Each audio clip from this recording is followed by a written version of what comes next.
Jamie Weir is here for plenty more analysis on those 6 picks that Keegan Bradley has made. He was given a hypothetical one and sort of flat battered it.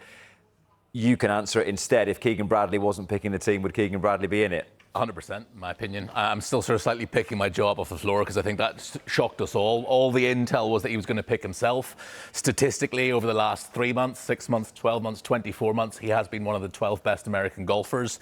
We know what he's like in terms of his temperament. He's a chest-pumping, proud American. He hasn't played in the Ryder Cup since Eagles in 2014, and there's a famous story that he hasn't unpacked his kit bag since 2014 because he was so desperate to make another Ryder Cup team. He should have been in the team in Rome 2 years ago. Zach Johnson, in my opinion, made a very poor call by not selecting him, and he said it himself there was a period this year where he was on the team, like he was going to play on the team. So I just wonder what has changed his opinion. Have his assistant captain said to him, look, we just don't think it's possible for you to do both roles to the very best of your ability.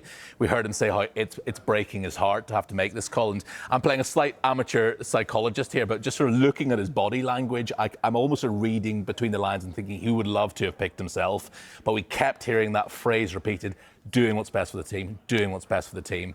And I think ultimately to do what's best for the team, he's had to fall on his sword and say that the 13th best player, if you like, would bring more to the team and allow to free me up just to be the best. Do you think that he would be thinking, oh, I can't send myself out in the morning, I can only play maybe the afternoons, or because I have to think about selections for the afternoon? Or not possible to do both roles the best. But it's like in any walk of life, if you're trying to do 2 things at once, you can't do both roles to the very best of your ability. And, you know, he alluded to the fact that when Arnold Palmer was the playing captain back in 1963, the Ryder Cup is a very different beast now than it was back then.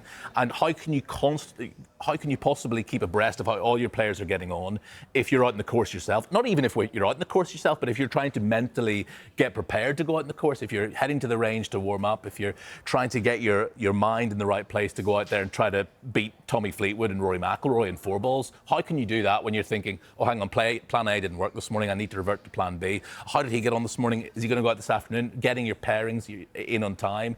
It's just not possible to do both roles. And every former captain I've spoken to in the last couple of weeks, the likes of Sam Torrance or Nick Faldo, Paul McGinley, Tom Watson added his name to the list earlier this week as well, said it's just not possible to do both roles. So I think it's with a heavy heart he has probably made the decision that it's not possible. Any other names you want to grab off the floor, Wasu?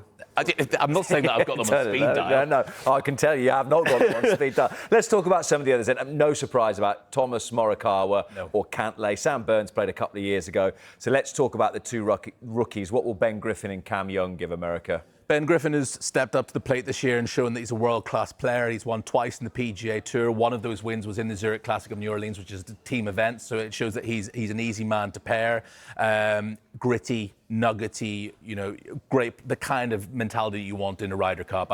I think he might be one of those guys who really surprises a lot of European golf fans who he isn't necessarily a household name, but I think he's going to be a really tough competitor to try to bring down in match play.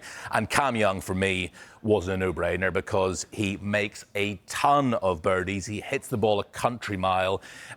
He's the perfect course fit, and he's a New Yorker. So he is going to be, as much as Justin Thomas is probably the emotional heartbeat of the US side, Cameron Young is going to be that as well. The Long Islanders are really going to get behind Cam Young. So I think he's a great shot. I think he's easy to pair as well. As I said, he just makes so many birdies, and that's what you want in match play golf. So 4 rookies in total in their team. A lot of churn from their side since Rome. I think 6 of the guys that were on the side in Rome are in this team. So 6 changes. It's quite a lot. And when you look to how settled the European side is going to be, I wonder whether America are a little bit behind the 8 ball from that point of view. Just very quickly before you go then, a quick plug for Monday and Luke Donald. That's right, yeah, Luke Donald is coming to announce his picks at 2 o'clock on Monday, on deadline day. I think it's much more straightforward from Luke Donald's point of view, and we're looking at it's almost certainly going to be Sepp Straka, Shane Lowry, Victor Hovland, Ludwig Åberg, Matt Fitzpatrick and John Rahm, which would mean 11 of the side from Rome are on this team, and the one change has been to swap one twin for the other. So I'll be telling Luke when I see him on Monday that you don't need to bother with the team, with the team photo, and Beth Page just used the same photo from Rome. He'll be thrilled.